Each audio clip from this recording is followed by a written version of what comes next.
So every recording is in progress. Okay, the general rules for wearing ease. 2 inches is the minimum. 2 inches bust, waist, hips. That's sort of the bare minimum to have something that you can actually function in. You know, if you have ever seen Mae West films, there were 2 dresses. There was one dress for the long shot, which was like sausage in a casing. She could not bend at the waist. She could not walk. You don't want that. So for a coat, it's from 4 to 6 inches, depending. You know, like jackets, like, you know, like a casual jacket that you would wear over your clothes, that is 4 inches. But if you went with 5 or 6 inches, you would still be good.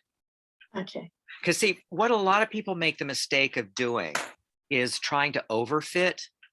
And so, you know, this is where I really feel that Photoshop and Bulldog clips have done us a disservice. When you see a photograph of a garment, you know, 2 things have happened. They've either like pulled it in the back and they put clips down the back, or they've Photoshopped it.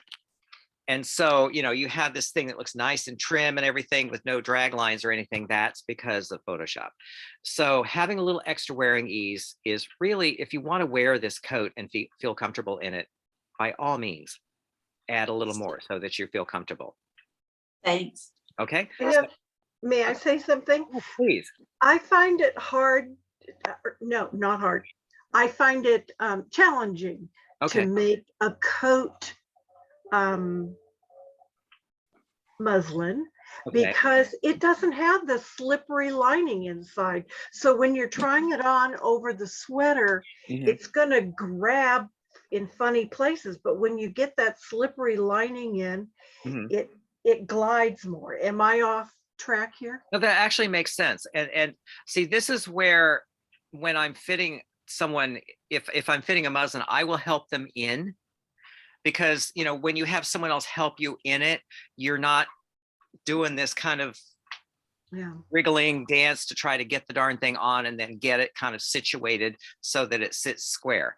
Velcro muslin. Yeah. So yeah, I wish I knew a solution for that, but sadly I don't. No, I just. But it is a good observation. Thank you. Okay, other questions? Okay, then. I don't know what, oh, I'm sorry. Go ahead. I just want to know, maybe now or later, if we can, let's see, talk about what fabric we are going to use, because I'm indecisive about what kind of fabric I want to use for this jacket. So if I could see, you know, I could hear some examples, maybe that would help me decide. Okay, well, you know, maybe at the end of the, you know, the video lessons, everyone, if you would like to share your fabric choices, I think that's an excellent suggestion, because, you know, it's such a broad category. Yeah, you could use anything, you know. Yeah. My problem is that shopping online, most of the fabrics are dark, and I want something light. So the possibilities are very limited on. Well, now, are you familiar with gorgeousfabrics.com? Yes, I am. So, you know. Try there. I mean, I think I have, but if she has light, she goes for lighter colors. Well, she's right here. This is Anne. Oh, where? And so, yes, and she has excellent taste in fabrics, and she yeah, well, you know, hey, you know, we have a resource right here. And so, you know, she's taking the class. So, you know, it couldn't hurt maybe to have an email conversation with her to just say, do you have anything in your stocks? Because she refreshes them repeatedly and quick and often that might suit me for this class. Okay, excellent. Thank you. Okay, so other questions before we begin? Oh, you got to see. How many of you follow me on Instagram? Okay, you saw yesterday, you know, that we made my assistant a new. She took possession. She took possession this morning. She changed her hair because, you know, she felt that the light blonde was a little bit too bright. See, and that's a light fabric, see? Yes, Are you saying lightweight or light color? Light color, Okay. light color. Okay. Yeah, and so, of course, the chain was amazing. because, you know, And so, yes, and it goes so well with her copy of Cool Couture. So, yes, I know. You know, Lovely. That's lovely. there are times. You see, this is. And Sassy says hi. Hello, Sassy. How are you? Wanted to pick up some overtime last weekend, so she wasn't here. Oh, okay. Okay, so let's get into the lesson. So the first thing we're going to be talking about is cutting and marking, and then from there I'm going to talk about constructing the cuff latch, because how I construct any garment really is I build the components and then I assemble the components. I think it's just a lot easier than kind of starting from scratch on just reading the guide sheet, because there is no guide sheet for these things, and when you draft a pattern, you don't have a guide sheet. So the first thing is going to be marking and cutting. And so I'm going to collapse this down, and I always like to let it run for a moment to see if the audio is working. So let us go.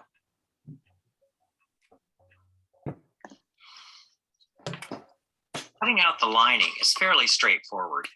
You all can hear that, yes?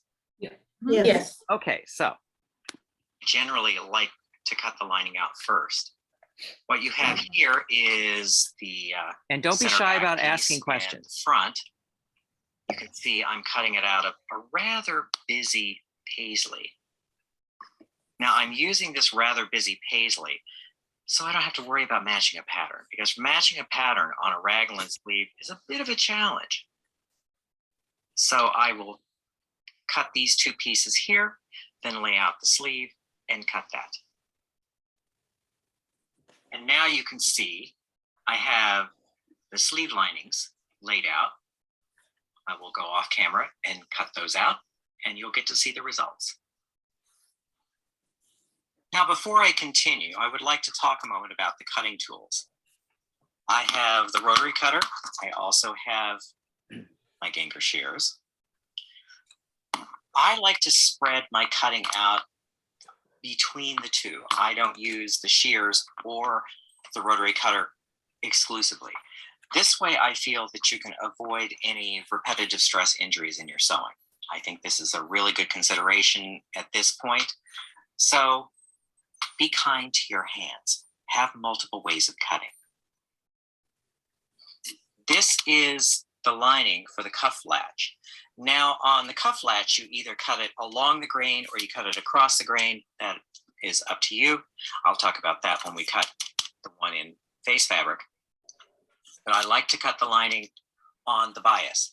I find it's far easier to turn this right side out when you cut the lining on the bias. And this is the pocket bag.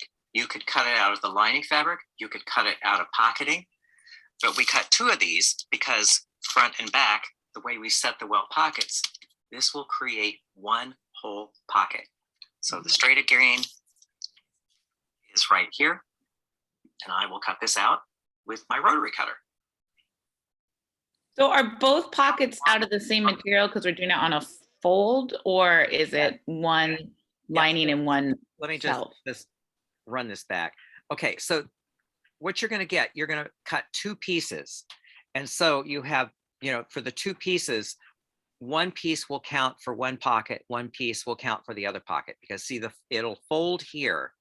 And when you set the welt pocket, which is going to be a little down the road, this will fold over on itself to create one entire pocket. So you could cut this out of the lining. You could cut this out of pocketing fabric. That's really up to you. I just cut it out of lining because it's there. But both need to be cut out of the same material. I got it. Yes. Yes, because what you're seeing is two complete pockets when you cut this out double. Did that make sense? Yes? Yeah, I was thinking, how on sometimes when you do slacks or a coat, you do the back pocket out of the self and the front out of the lining. But we're going to pull this through with the welt. Right, yeah. So you're not really going to see any of the pocket. So you can cut it all out of your lining fabric or your pocketing fabric. Okay? Okay, moving right along. is right here. And I will cut this out with my rotary cutter. Now on to marking.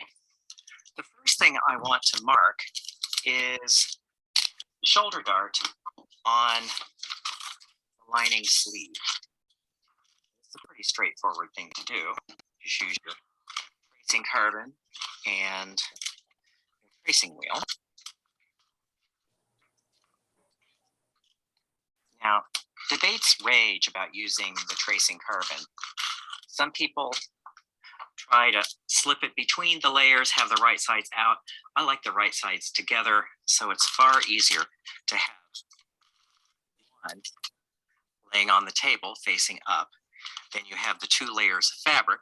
You have the carbon facing down, and then the pattern on top. That is the easy way to go. Now, another little marking thing here. This is what's called a dual tracing wheel. It's metric. We're not going to be using it for this, but they adjust, as you can see. You can adjust the widths, and then you put one finger here, one finger here. So you can have one tracing wheel on the stitching line, and then the other one will make the cutting line. Now, if you want to use one, don't just take this off and set it aside, because it will end up in the trash and you don't want to lose it. I just turned them like so. Now, my students, sometimes when they're shipped like this. So the students ask, okay, what's up with that? And I have to tell them, okay, you take them out and you turn them. So yes, now I like the ones with the blunt ribs as opposed to the needles. Doesn't damage the fabric so much. Marked the shoulder. This is where we just come in with the scissors and make any snips that we need to make.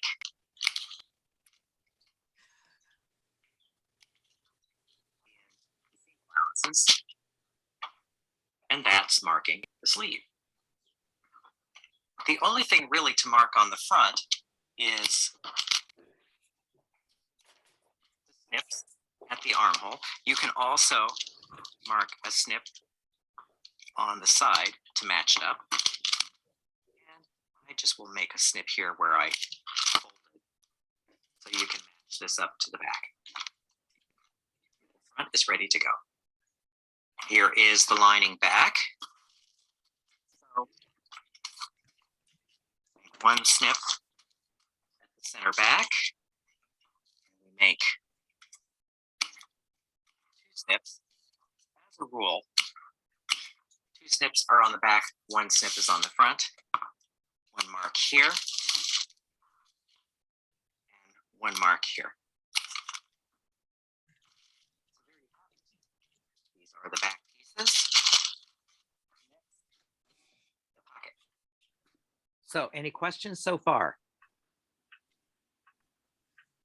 We good? Can you just remind me? Oh, I'm sorry. Go Oh, ahead. go ahead. Go ahead. Ask a question, please. I just wanted to know, remind us, what type of fabric were you using? For lining? the lining, this is an acetate jacquard. You can use pretty much any fabric. What I would say is don't use Bemberg. It's going to wear out in a season and you'll be very disappointed. No, I would never touch the, Yeah, I'm not a big look at it and it's spots. It's Yeah. awful. Yeah. Okay, so was there another question? Oh, sorry, one other question, please. Yeah. I noticed you were using pins there rather than pattern weights. Keen to understand like what your position is. I love pins, but I've been told off terribly for using them. Okay. I'll tell you a little story about especially the yellow-headed pins, which some people call crowbars. When I teach at FIT and I had to teach a second semester sewing class. This is some time ago.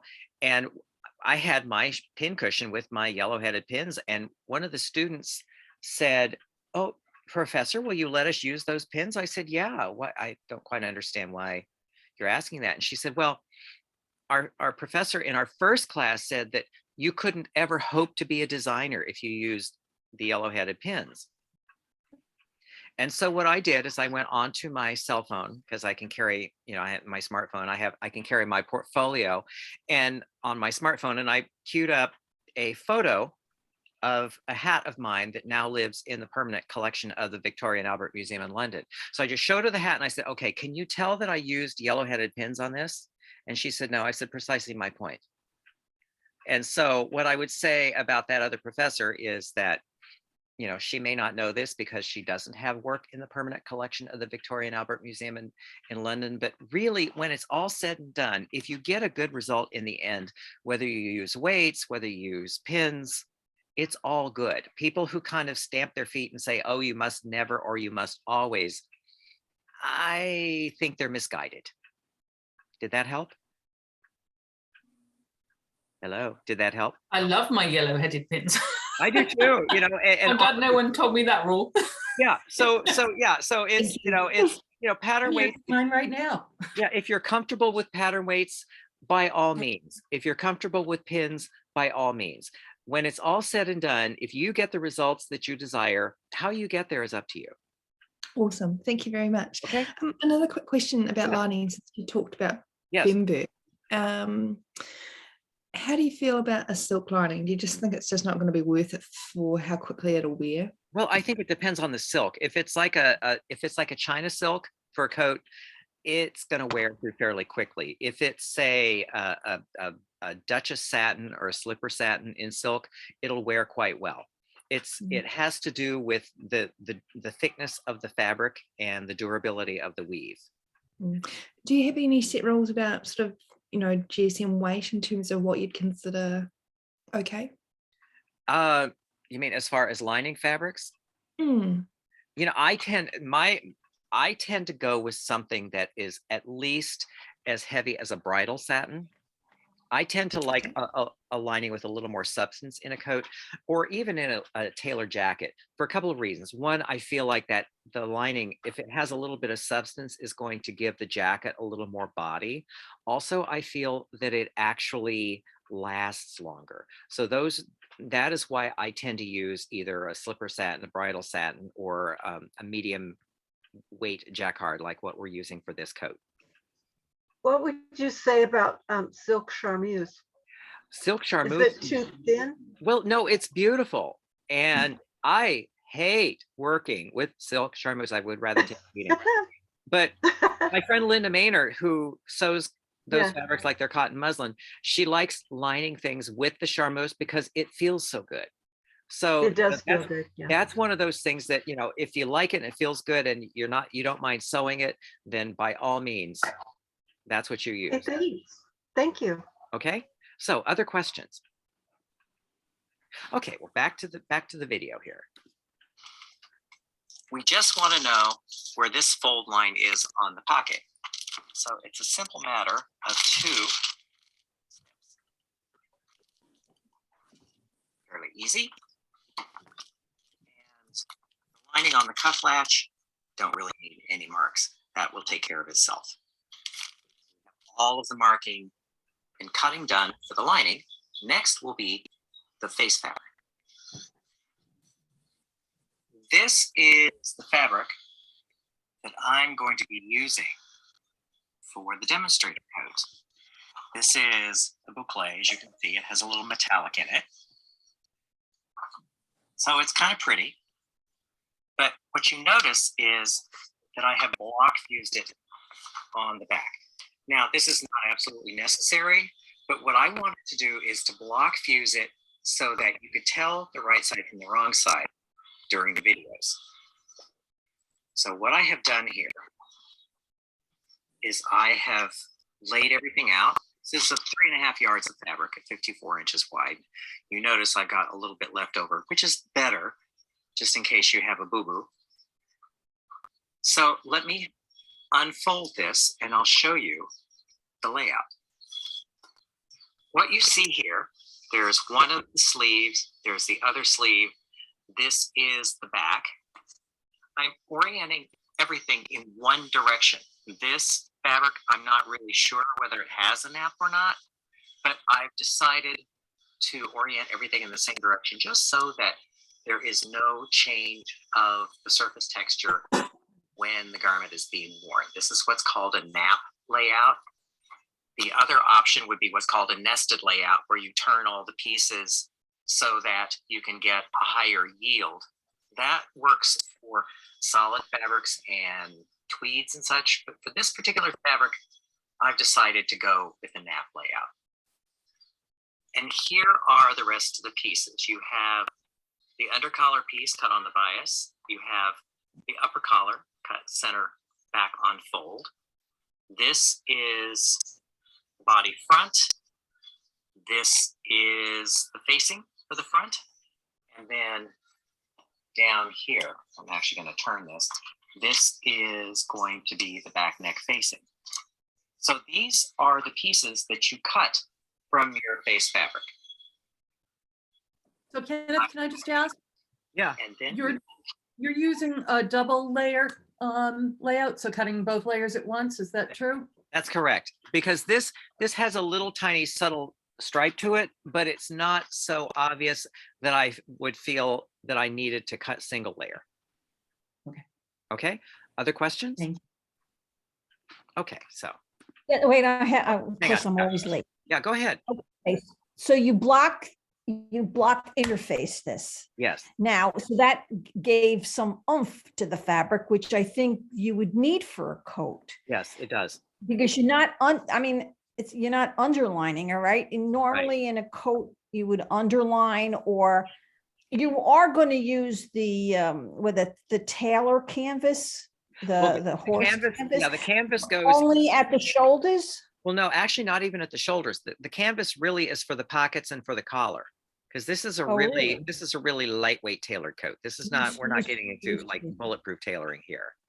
But the block fusing, I like I said, I used it because the front and the back fabric side of the fabric really look the same, and I thought, just for demonstration purposes, it would help us to see the right from the wrong side of the fabric. The other advantage on a fabric with a high texture like this is, if the fusible popped loose here and there, it would not show quite so much. If you were using a smooth finish fabric like a gabardine or something, it would show like crazy if the fusible started bubbling.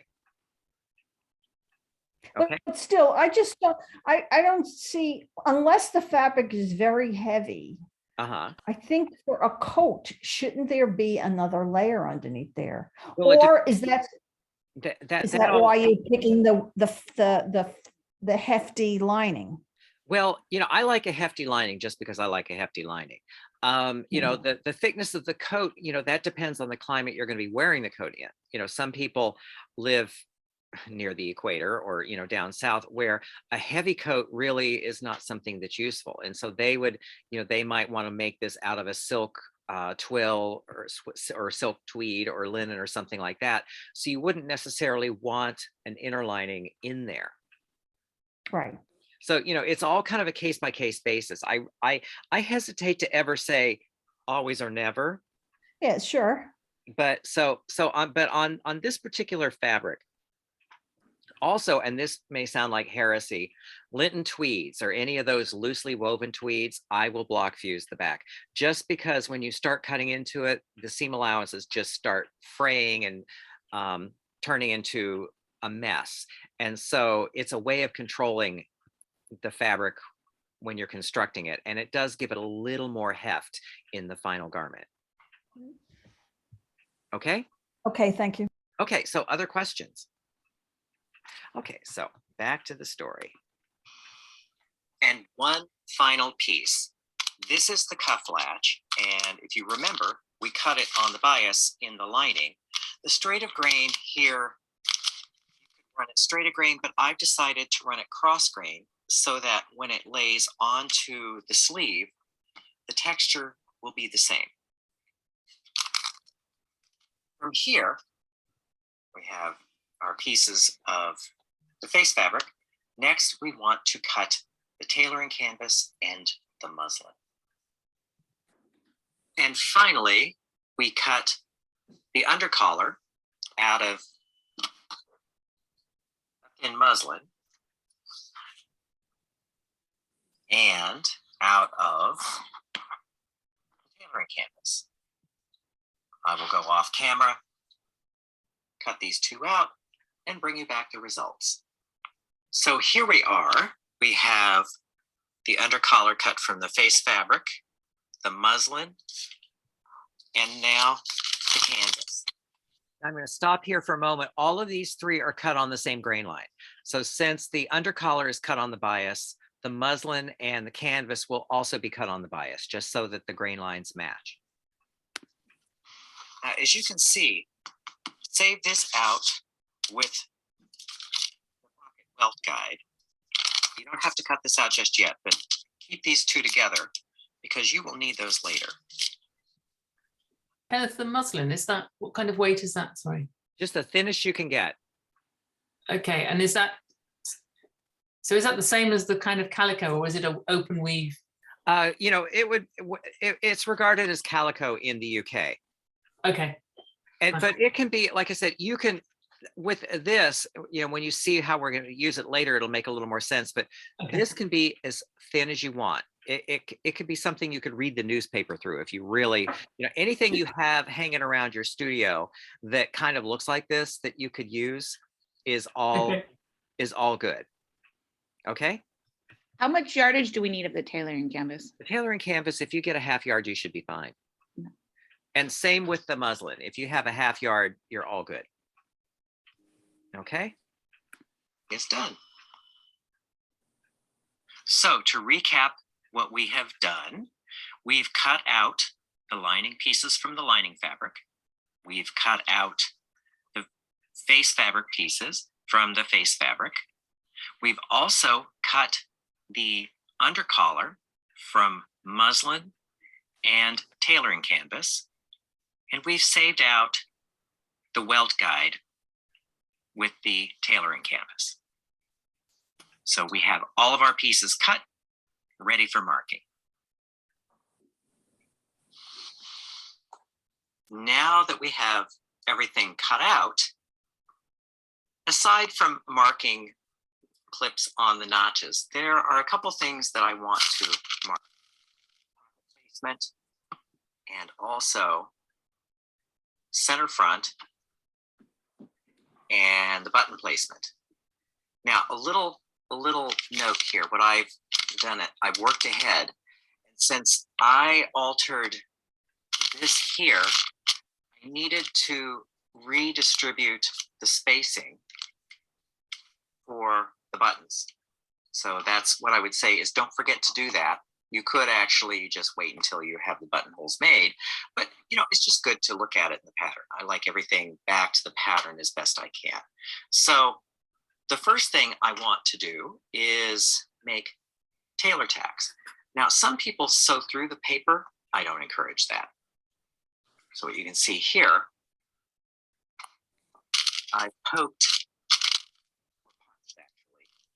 holes, and I've used the punch from my buttonhole chisel. So I have a nice round hole. And I'm going to show you how I like to mark tailor tacks, which is maybe the same as you do it, maybe a little different, but I'd like to cover it here.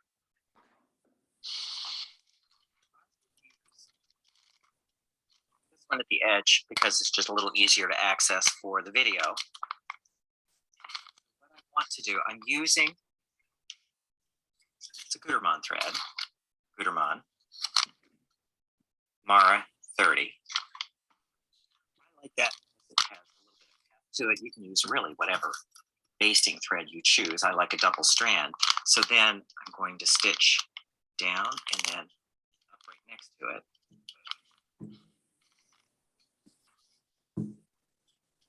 And then a little spacer.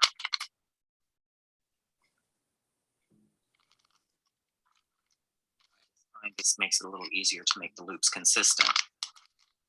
Stitch in. You bring the needle back out. Notice we're not going through the paper, we're just going through the little hole. A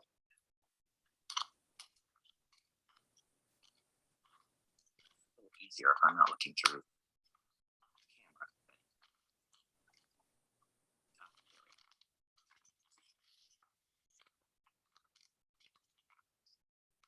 pattern.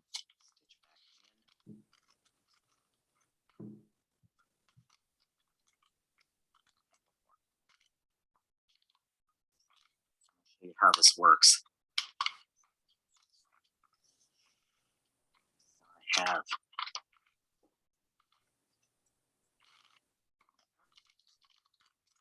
like that out.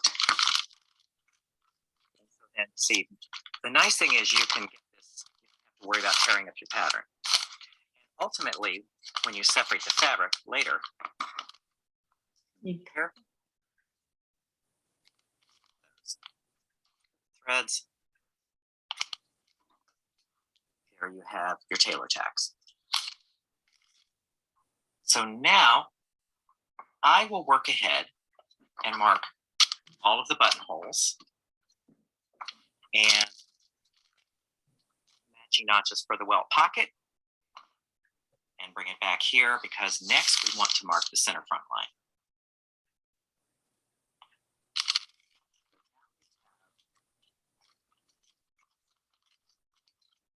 The tailor tacks in. The next thing that we want to do, now some people stitch through the paper. I'm not a big fan of that. This is a fairly easy thing to do. Fold the paper on the center front.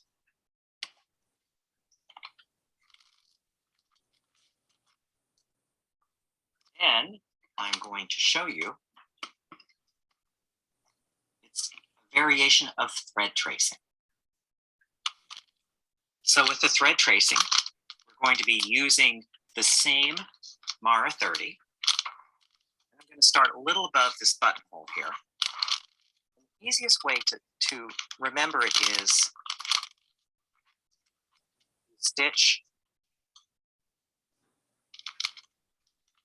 twice.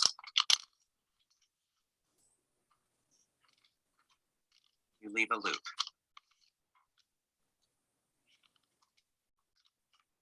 As we go along the cut edge of the paper,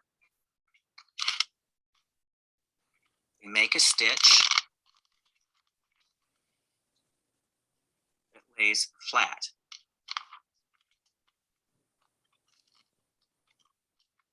And a loop. Next.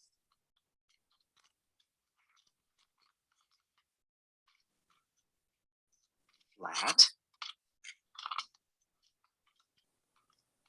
And a loop. There's a different way I'll show you in a moment, but this is essentially what we're doing. One stitch is flat, one stitch creates the loop.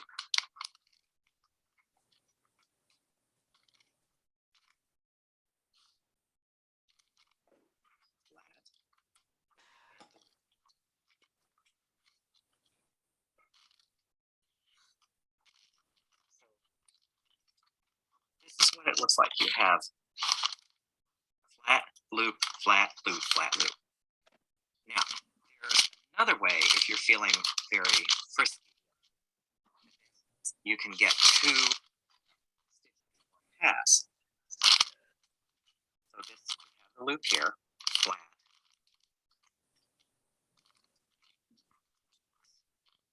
So now, the thread is flat. This, watch very carefully. One stitch and another stitch. Long needle is going to be helpful. And then you leave the loop. So you have a loop and a flat all in one. And stitch.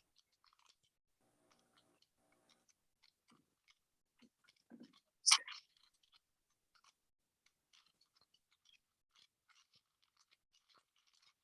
So it creates the same thing. So you can choose to do it the first way, which is a loop and a flat stitch,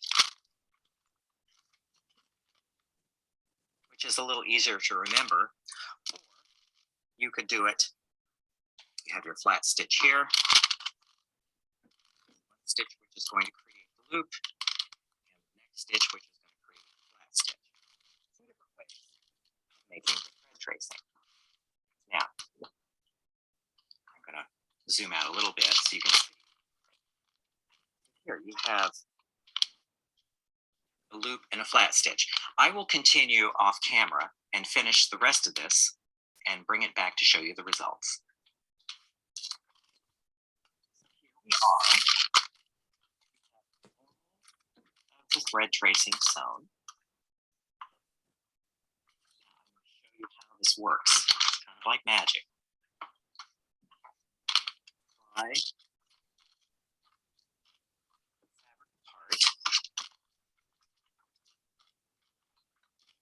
and cut down the center.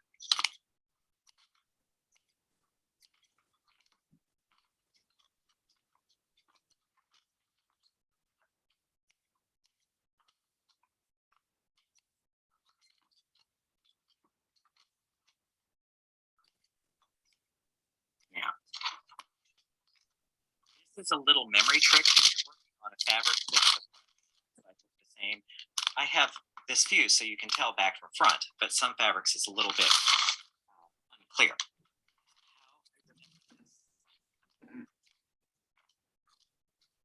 The face has the whiskers. So if you have a fabric where you can't tell front from back, you look for the whiskers. On the back, it's going to look like this on one side. It will look like this on the other side, but there's no whiskers.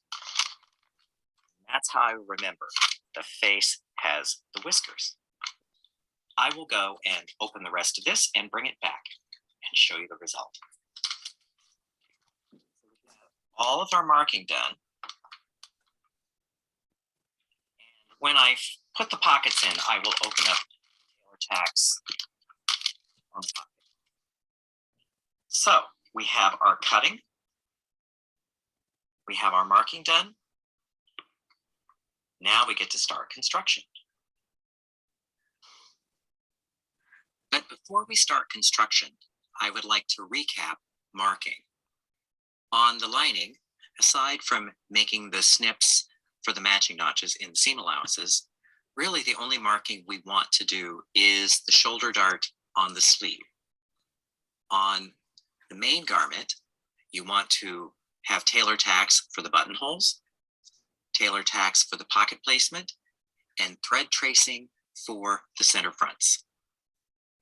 Make sure not to stint on marking. It will make your life so much easier later.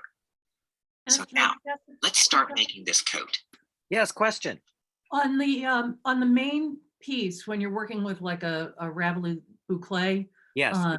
Do you instead of snipping for marking at the notches, would you use a tailor tack there? Yeah, I think that would be actually better. Yeah, because otherwise it's just going to turn into lint. So tailor tacks wherever possible. Okay. Thank you. I think we're done there. Let me turn that off. Okay. So questions. Are your brains full yet? Because there's more. I have a question, Kenneth. Yes. For the pocket, you only mark the two corners. That's it. You Correct, don't mark yes. the rest. Yeah. Okay. Thank you. Okay. So other questions. You know, I had a first this week in class. I mean, this is the first at FIT. I had students in both classes this week call me a genius, which was like, I was showing the intersecting seams because I did an article for Threads magazine on it about how I make intersecting seams match, because when you're trying to make intersecting seams match, there's always like it's always like a millimeter, you know, and it's maddening. And so I figured out my way of doing this, and you know, it was kind of fun because in both classes, one or two students just like, this is genius, professor. Like, yes, it is. You're right. So yes, it doesn't happen very often, but it does happen, and it's gratifying. They actually, you know, it's like, and there's this one guy in one of the classes, and he's like, "Did you figure this out?" I said, "Okay, I've been sewing for 60 years. Yes, I did. Yes, I did." So Okay, so I let's, have a question. yeah. Do you have any rules about button spacing, the spacing of buttons? Do you Okay. do with the, that you have to Generally- have a button at generally, your, like if I were like working if I were spacing on a blouse, what I like to do is I like to have one button right at the fullest part of the bust, and Okay. then you have the button at the top, and then if you divide it by 2 or 3, that gets you your spacing. right? That's the general rule when I'm figuring out buttons. Now, there are some people who say, oh, if the garment fits properly, you shouldn't have to have a button right here. And what I would say to those people are, you obviously are a guy. Because every lady I know, they don't want that gap right there, because no matter whether the garment has enough wearing ease or not, it's just physics. You know, you have the bust and it's going to push it open. And so I like I really start at the bust. That's where I start. That's the first button. And then I determine spacing from there. All right, thank you. Okay, so other questions? Okay, so now let's see what I see someone in the chat. You underline a coat and flannel and you never wear it in San Francisco. Yeah, mhm. As much as I love San Francisco, you know, you can't wear a good heavy winter coat there. I had a fur coat there and it's like, I never wore it. So that's why I'm glad I moved to New York, but I'm not wearing it now. Okay, so now. Well, just one more question about button spacing, Kenneth, if that's okay. Yes, go ahead. Hang on. Let me get, oh, there we are. Okay, so yes, button spacing. Question. Okay.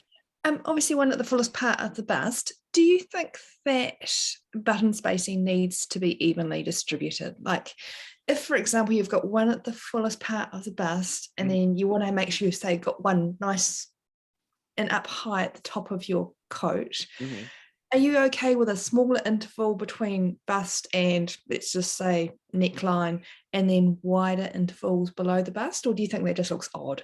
I would go even spacing, or, you know, what I've seen is pairs of buttons, but having, you know, the one, you know, the one above the bust be a different spacing than the ones below.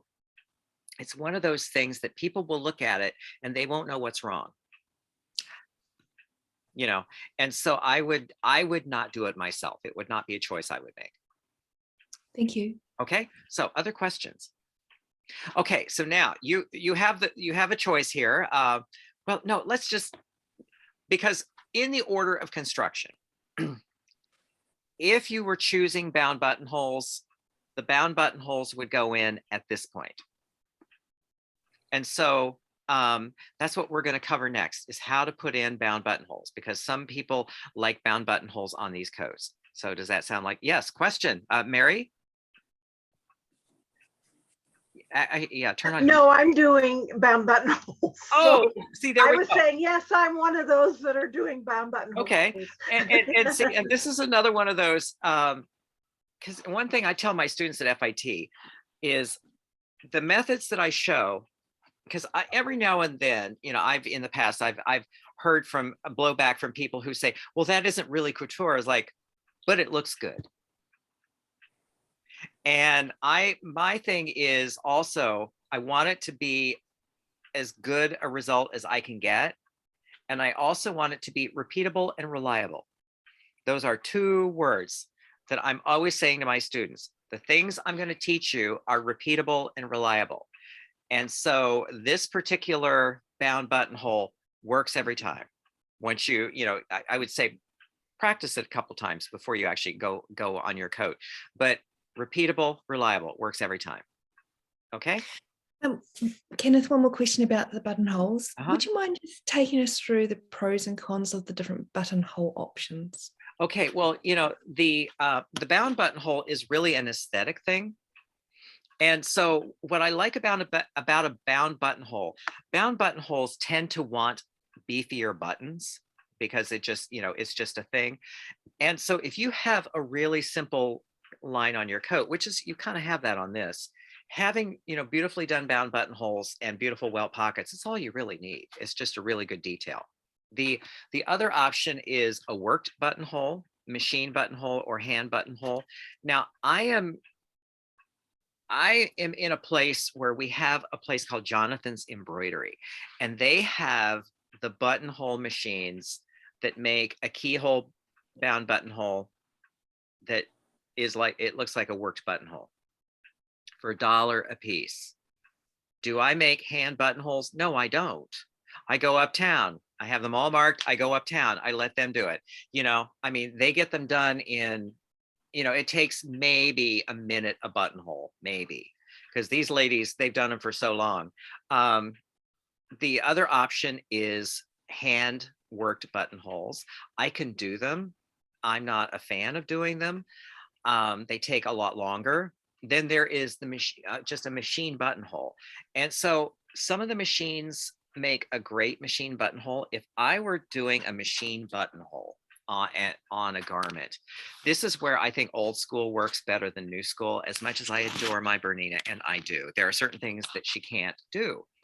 And there is Singer made an attachment that went on their old machines. And there were two. There was one with the cams that had the keyhole buttonholes in. That's an option. Or there was the one that just made kind of a long oval buttonhole. That I have both of these.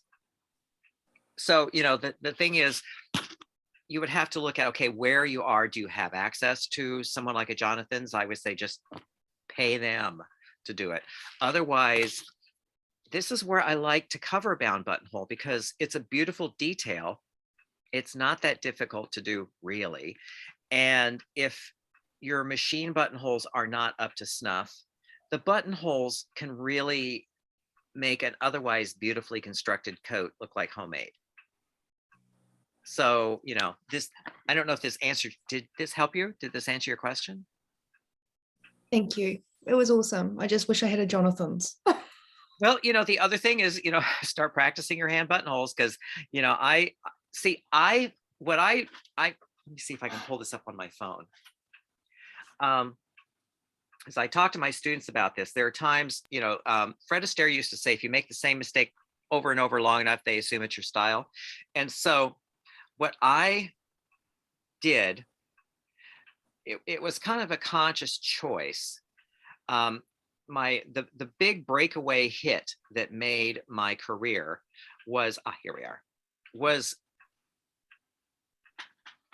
this vest.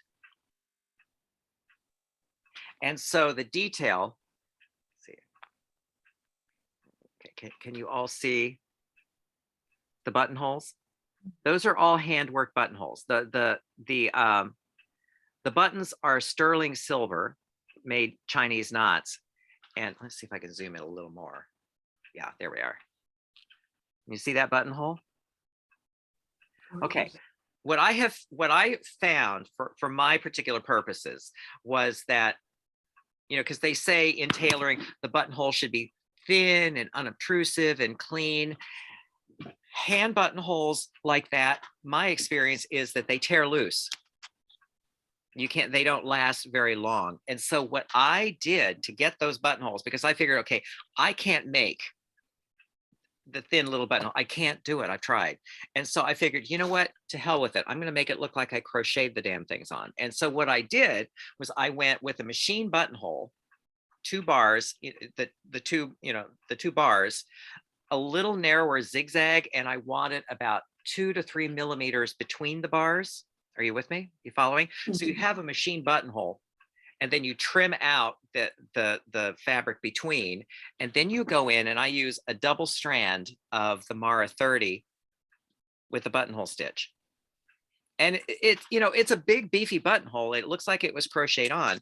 And what happened was, you know, at one point I was considering kind of replacing these with bound buttonholes, but I was told, no, that is considered one of the hallmarks of the Kenneth D. King style. So I stuck with it. It was a mistake. It was my way of getting around this. So, you know, that might be an option for you, is experiment with ways of finishing that buttonhole that look intentional. Does that help? Okay. So other questions before we see how to make a bound buttonhole. Okay, so let us go to the bound buttonhole then, because you will be so thrilled and delighted when you see this. My friend Linda Maynard, when I showed her how to do this, and one night she woke me out of a sound sleep. She was working on a coat, and she was just giggling, and she said, "Those buttonholes rule." And I said, "Yes, they do."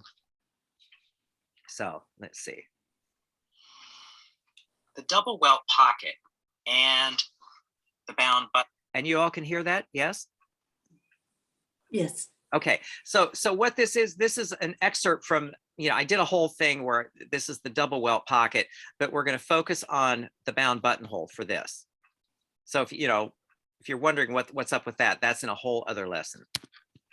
Strike fear into a lot of people.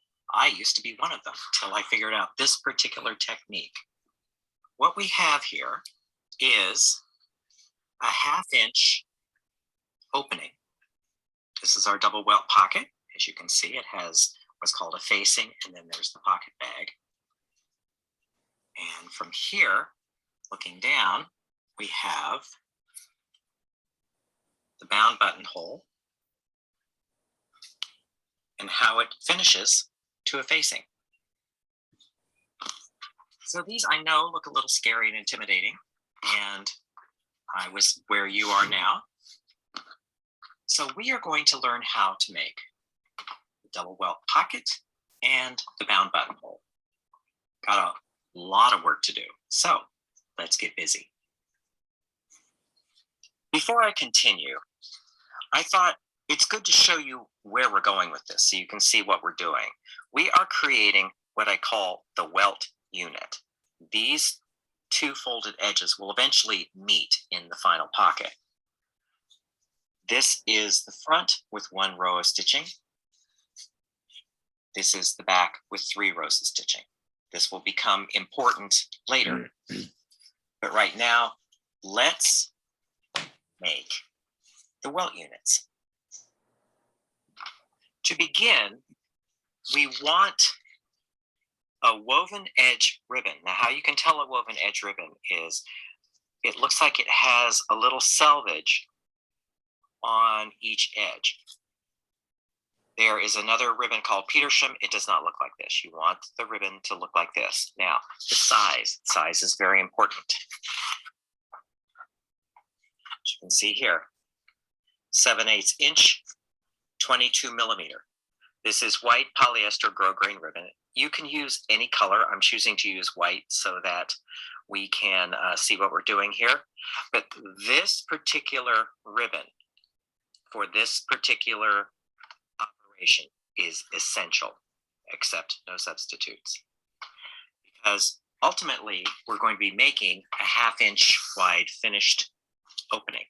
So what you're seeing here, I have cut a strip of the fabric 3 times wider than the ribbon. So roughly 3 inches. You can go a little over. Doesn't really matter. You can trim it away later.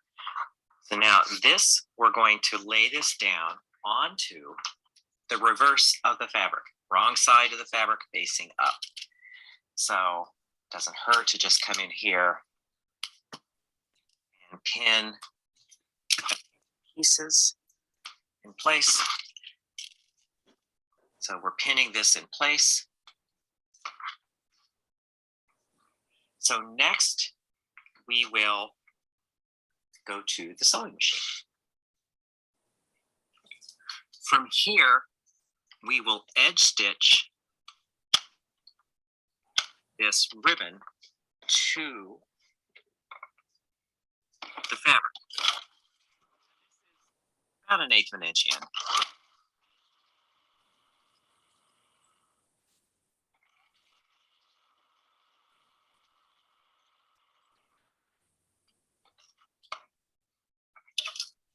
Once we've sewn one side, we go back to the beginning and sew the opposite side. You don't want to sew down one way and up the other way because you're going to get a twist. Direction is going to make it so that everything lies flat.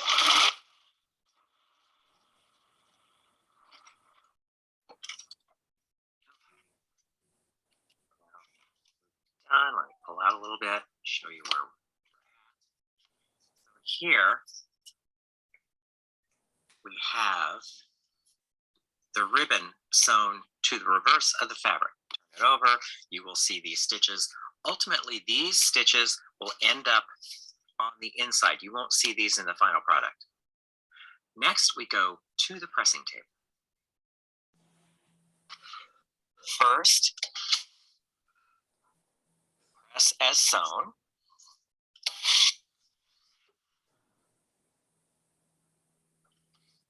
Then our next step is going to be, see, ultimately, we're going to press both of these sides up over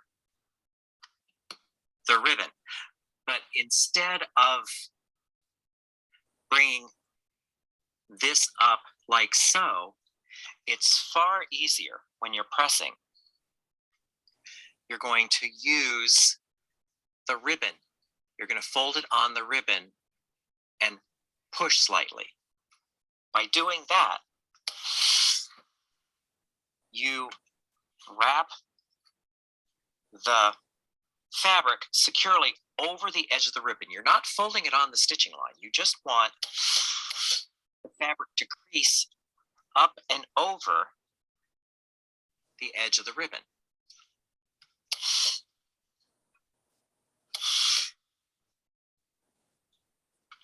So let me show you the result here. That is this side. So we folded up and over the ribbon, but you notice we didn't fold the ribbon. Important. Now, our next step will be back at the machine, where we will machine base through all the layers midway between these two rows of stitching.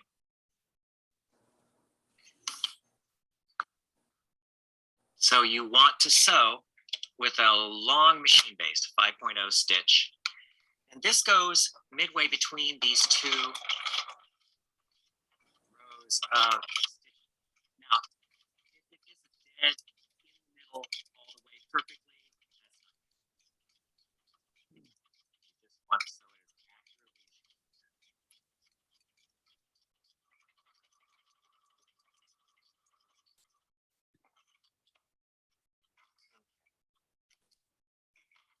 Show you the results.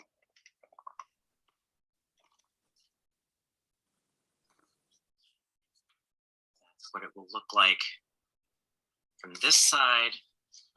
That's what it will look like from this side. Next, trimming.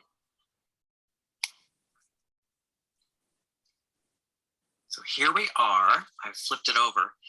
So when you're trimming, a little tip for trimming, slide the blade along this way. Have the raw edges facing your palm and slide the blade this way. It goes very quickly. What you'll see is that you can get fairly close. So you're going to trim all of this seam allowance off. Almost done. Okay. So we have, and there's a little raggy there, don't sweat. That's in the seam allowance. You'll never see that in the finished piece. So we are halfway there. Back to the pressing table. Again, we press from the back, and again, we want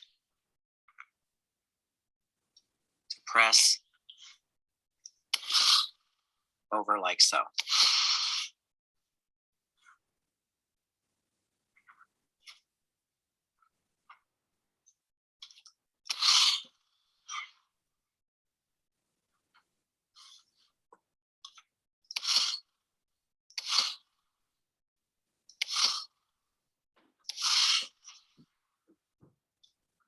So we have this. We'll go back to the machine. So one more time down that row of stitching. And as we sewed last time, same 5.0 stitch length. Just gonna sew pretty much on that green line stitching.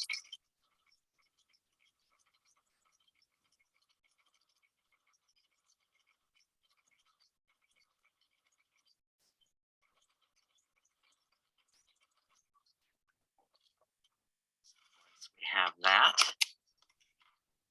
turn this a little bit this way. Here we are. And that is what it looks like. And again,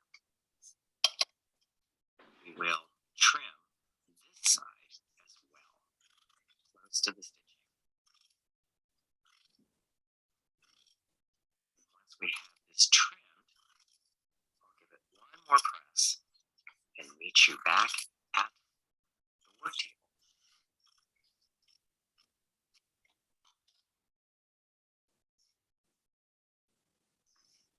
There you are. I will press, and as I said, meet you back at the work table. So now I'm going to stop here and see if there are any questions. Genius. Well, thank you. It's, one of those, how I came up with this was I was talking to Edward Mader, who at the time was curator of costumes and textiles at the LA County Museum of Art.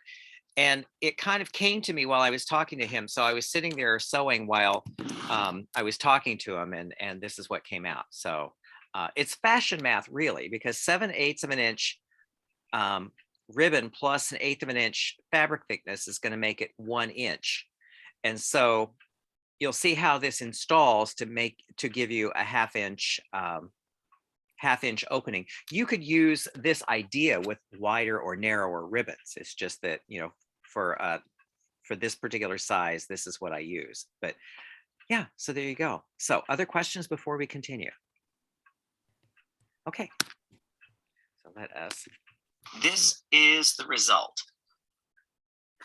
So now we have what I call the welt unit, because where we're going with this is we have 2 folded edges, and then ultimately we will split this down the middle, but not yet. Having both welts sewn as one unit makes everything easier to manage. And also, just as a memory aid, if you see these 3 rows of stitching, that's the wrong side. But I'm not going to say wrong side, right side. I'm going to say 3 rows of stitching, 1 row of stitching. So you can tell the 2 apart. Now that we have the welt unit, we can start the buttonhole. Make sure you have about 1 inch on either end. It's just easier. You can always trim it off later if you don't need it. These marks should be perpendicular to the folded edges. Now again, let me just cut this off and I'll point it out. Notice you mark it on the side that has the 3 rows of stitching. This is the face of the fabric. This is what you'll see facing up when you put them together. And that's how you determine the length. From here, we want to mark the stitching line. So I can put this aside. So I will this one first. Now what you're looking at, you want the edge to be, see, there's 1/4 of an inch, there's 3/8 of an inch. You want the fold to be ever so slightly past the 1/4 of an inch mark on your ruler. Let's see if I can get this over here. Feel better. Yes, okay. So I'm gonna zoom in here, move this over a little.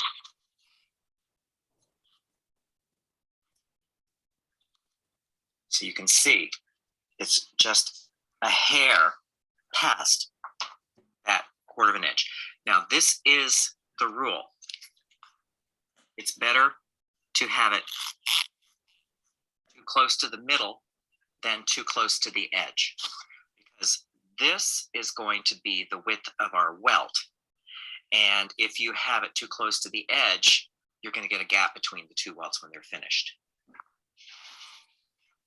Now, for positioning, these two intersection points here represent the intersection of the cross marks and this row of stitching down the middle of the welt unit.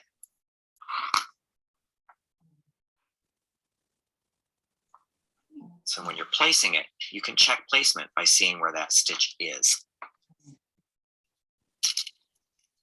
I'm going to pin. You could pin, or you could just thread based. Doesn't matter. So we pin this in place. Next, we go over to the machine. So now we're going to put the needle down right there. And so I'm going to put the needle in. There we are, right there. And then you can lower, take out one of the pins. Now the stitch length here is 0.75. Short stitch. This is a buttonhole. You're going to be opening and putting buttons through it. You want it to be strong.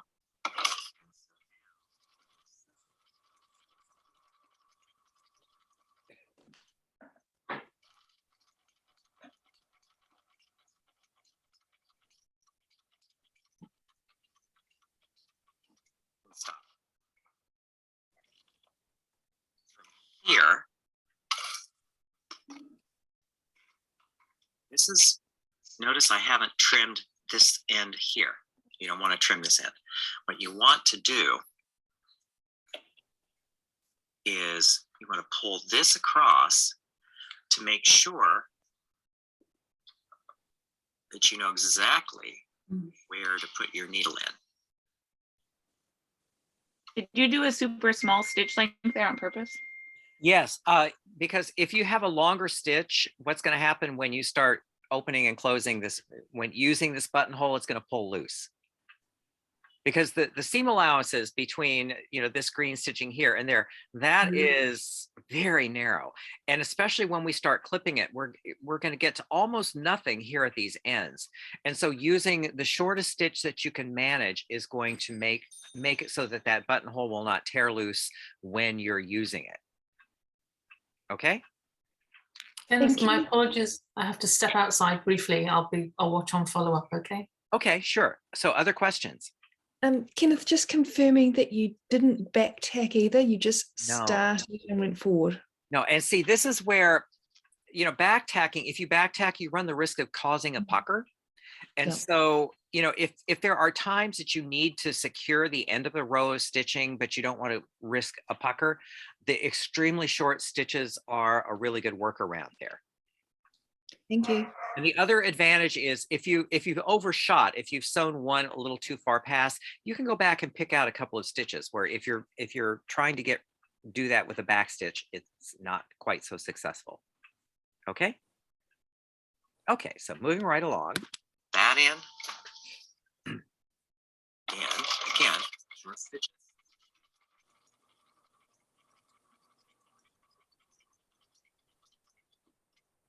And then here, bring this across.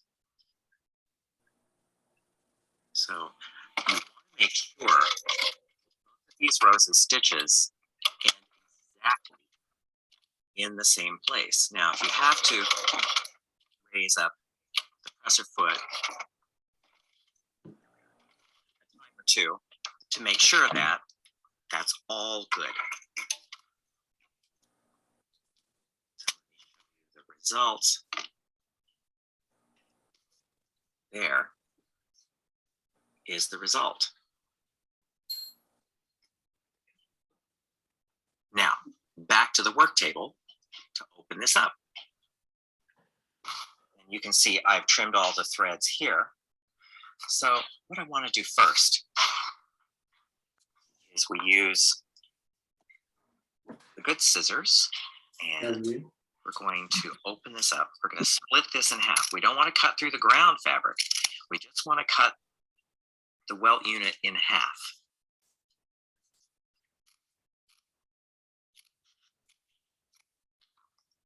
As you can see now, we have two different welts. Now let's turn this over. Now you can see here both of these rows of stitches end in the same place. They should be the same length. If not, you can pick 2 or 3 stitches out to make sure that they do end up the same place. Now what we will be doing, doesn't hurt to draw it just because then you have the reference.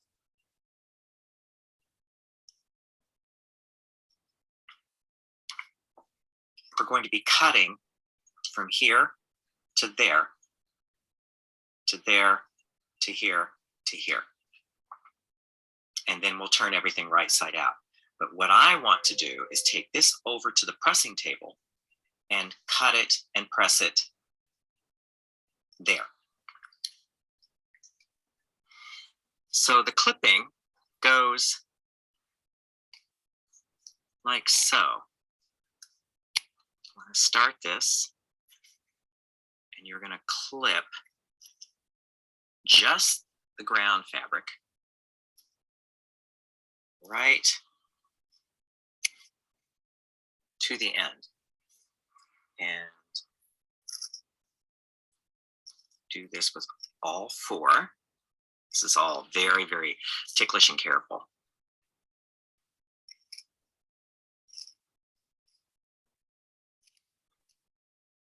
Now the problem that some people create is they don't cut right to the end of the stitching. They stop about 1 millimeter before. That just makes a pucker. So you've used very short stitches for this. So it should hold true. Now we want to turn everything right side out. So I'm going to turn this over, and this is how I remember it. If you use this method, your seam allowances, the little triangles on the end, will end up where you want them. So we're going to put the folded edges together, and you're going to feed the raw cut edges through the opening. And if you feed them through the opening,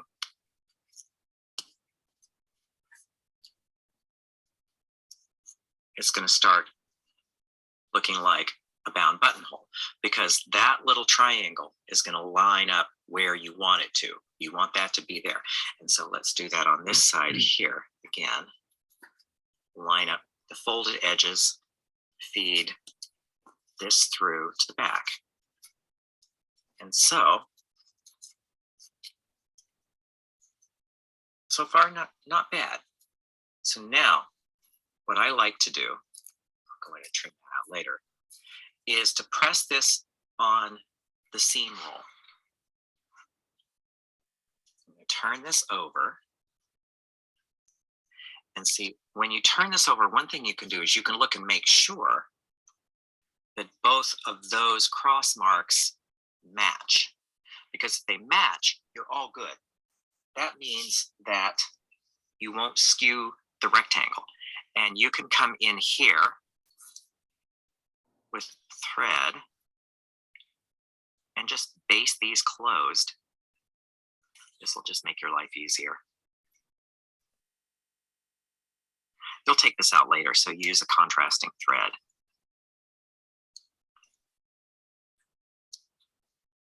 So here we have this stitch closed now. And we can come in, and like I said, I like pressing over the seam roll so that we don't emboss the seam allowances into the surrounding fabric. So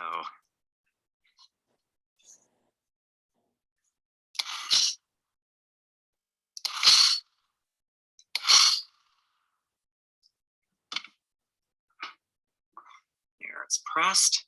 So now let's have a look here. Beautiful. So I can take that out later. So our next step is going to be at the sewing machine.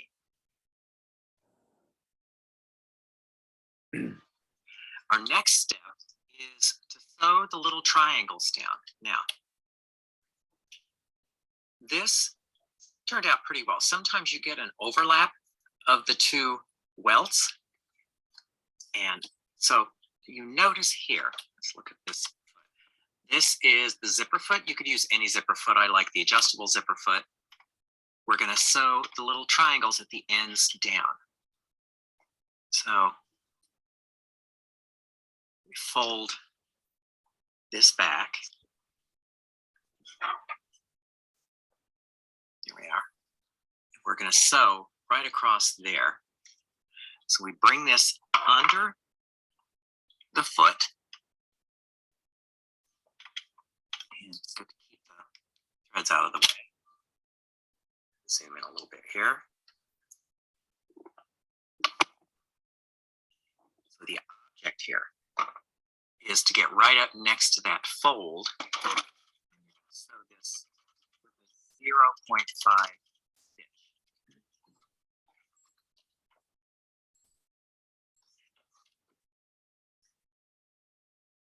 So before you sew, I like to put one finger here.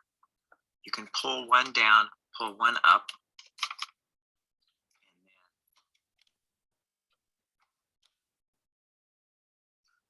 put this right next to the fold. And then you're going to sew.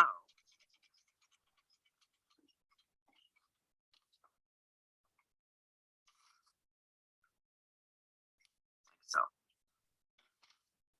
again, here you have the stitch.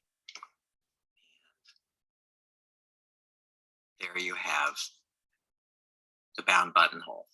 Now, what I will do, I turn this over, you can trim these threads away.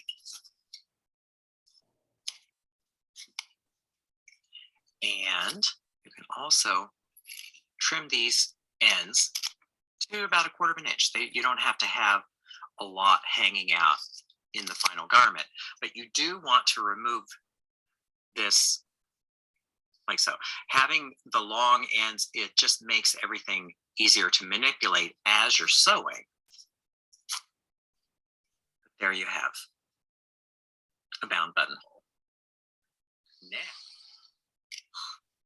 finishing the buttonhole. What I've done here is I've sewn a mock facing for this buttonhole because the object here, when you make a bound buttonhole, is that you actually want it to work. Now, in the old days, what they would do is they would just cut a slash and whip stitch the facing to the back of the buttonhole. It never worked. It never looked good.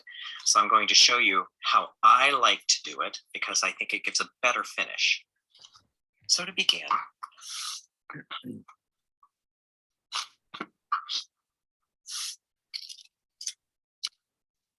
after you have the facing on, don't try to just finish the openings and then put the facing on. You want the facing sewn in place before you even try this. And if you need to, you can baste all of this down to make sure you know where your placement is. Then turn this over. And there's the buttonhole. Where the buttonhole is, we're going to place silk organza. You could use polyester organza if you wish. I like silk better. It presses better. Or you could use cotton organdy, something thin. Operative word.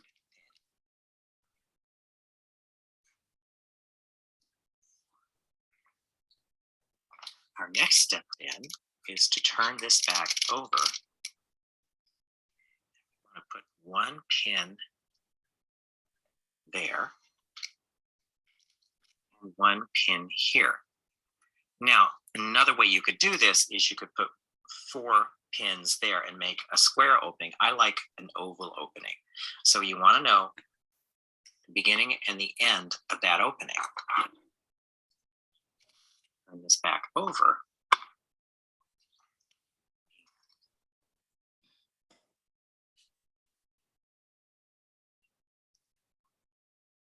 Dot there.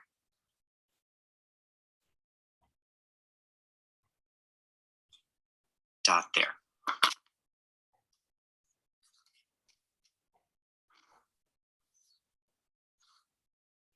So those are the 2 marks that we need to hit.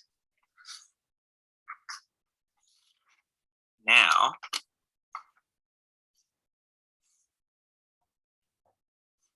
eighth of an inch below, eighth of an inch above.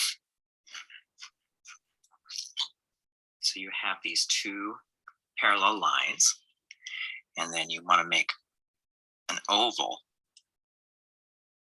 as even as you can, obviously.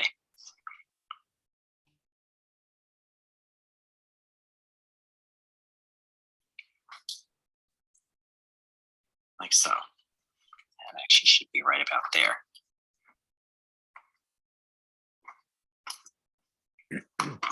Here, it's good to come back here, unpin this. That's done its job. Make sure the organza is pinned securely. We're ready for the next step, which will be at the sewing machine. So here we have the silk organza. Now we're going to open out this flat because we're going to use what's called a free motion stitch. We drop the feed, we put on a darning foot, and there we are.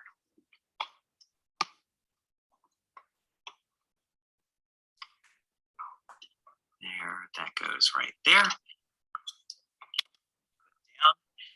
This is hand guided. The machine is not feeding. You feed it with your fingers. So you can slowly, an extremely short stitch. So what we're creating here, when this is all said and done,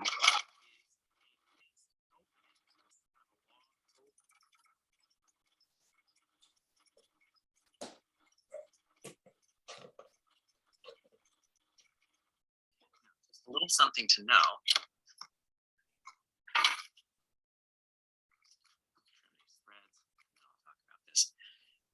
It works better to start in the middle and work all the way around rather than trying to start at one of the ends. From here, we'll go to the pressing table. Our first step here is to press. And from here, we want to open this up.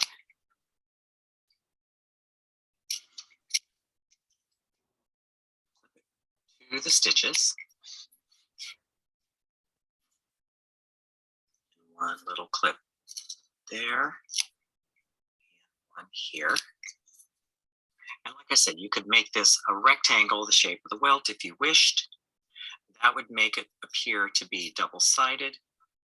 But if you plan on keeping the jacket closed, this works just fine. We have it open, we have it clipped. Next step is turning the organza to the inside.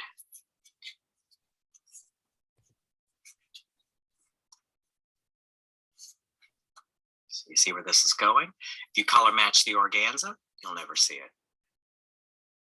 And finally,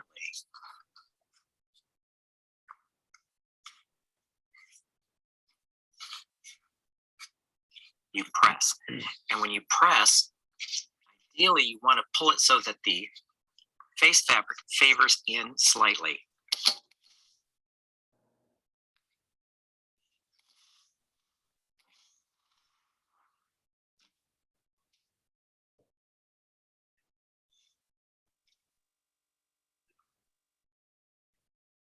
And finally, where this is going, you can bring this on top and hand stitch it closed to finish.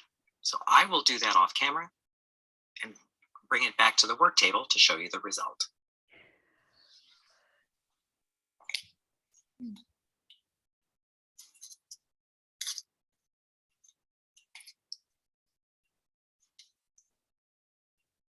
So you can see I'm sewing this with a tiny little slip stitch.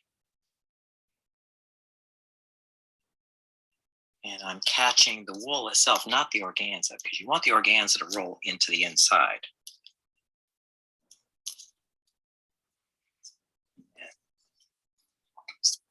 Catch some of the end here.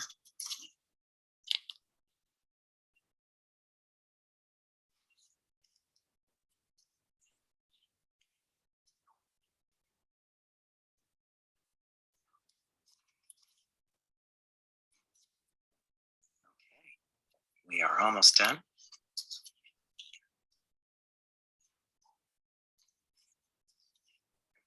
Let me secure this.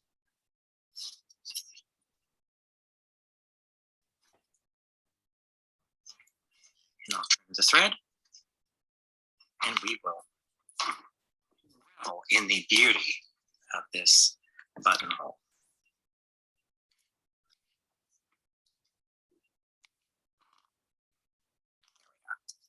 So that is what it looks like on the inside. That is what it looks like on the outside, ready to accept a button.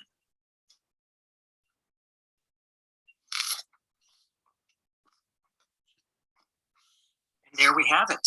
We have a double welt pocket. And we have a bound buttonhole with the inside finished. Ta-da! Genius. Genius. What Thank you. I like is your large triangles. A lot of times when they show it, they have those little tiny little triangles, which are just like, Well, they just turn to lint before you can do anything. yes, they do. They do. And then you have a hole in your fabric. Yes. So questions. You didn't Yes, you let's, didn't seem to worry. I'm sorry. Go ahead. Anne, go ahead Sure. first. Anne? Yeah, I noticed that the fabric you were using for the demonstration looked like a wool crepe or something similar. Yeah. So when you're working, you said a 1/2 inch wide buttonhole. Do Mhm. you change that depending on the thickness of your fabric? And You what can. would you recommend for like a boucle? For a boucle, you could go, I would go with a 3/4 inch or 1 inch. Go, go big. Okay. So other questions? I saw other people. Yes, Leslie. What stitch length did you use when you were doing the free motion on the organza? With the free motion, you don't, it's not a setting on the machine because you've dropped the feed. So you're okay. actually just, and so you just want to move it fairly slow so that the stitch length will be really short. Okay. Other questions? Yes. I have Yes. a question. Depending on the size of, how the size of the buttonhole is based on the size of the button. So how do you measure that to make sure it works? Well, the general rule is the buttonhole, the diameter of the button plus 1/8 of an inch. That's the general rule that I follow. Okay. Yes, Diane. On coats, is the buttonhole generally vertical rather than horizontal? Horizontal. Horizontal, yeah. Blouses tend to be vertical, but on tailored clothing, the buttonhole as a rule is horizontal. It's horizontal, okay. Yes. Okay. So other questions? Don't be shy. Can I ask a question not related to the buttonhole? Yes, but please. I made my muslin and I can see my balance lines in my bust is a little high, so I need to make an adjustment. Okay. Do I do that before? I mean, do I do that before, make a new muslin and then get an appointment with you, or do you want to see how much, and how do I do that adjustment? Well, I think that's when we should do the office hours so we can discuss that. Okay, It would probably be easier that, to look at it and arrive at the solution together. perfect. Okay. Okay, so who else has questions? Okay, Maybe one more question, yeah, Kenneth. please. So does that hour has to be all consecutive? Can it be like half an hour one time and half an hour Yeah, another I prefer to keep it all in one one? meeting. Yeah. Okay. Okay, so other, don't be shy. Well, okay, then if there are no other questions, I think our work today is done. So I will turn off the recording. I'll hang out for